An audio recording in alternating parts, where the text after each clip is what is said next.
आज हम बनाने जा रहे हैं दही। इसके लिए सबसे पहले हमने ले लिया है मिट्टी का बर्तन यानी कि क्ले पॉट और उसके अंदर 1 खाने का चम्मच दही ऐड किया है, योगर्ट 1 टेबलस्पून। अब हम इसके अंदर ऐड करेंगे दूध ल्यूकवार्म यानी कि हल्का हल्का गरम या गुनगुना जिसे आप कहते हैं, वो हम ऐड कर देंगे।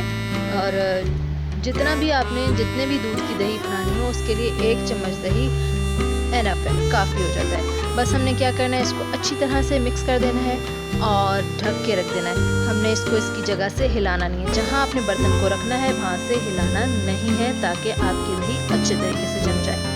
अब हम इसको कवर कर देंगे, तकरीबन 24 आवर्स के लिए हम इसे रखेंगे कवर करके, और उसके बाद दही जम जाएगा। अगर आप पानी वाला दही आप उस सूरत में यूज़ कर सकते हैं जब आपने खानी हो कड़ी, और अगर पानी यूज़ नहीं करना तो आपने एहतियात ये करनी है कि जब आप दही जमा रहे हो तो उस वक्त 1 टेबलस्पून जो दही ले रहे हैं वो भी बगैर पानी वाला हो। दही तैयार है, एंजॉय करें।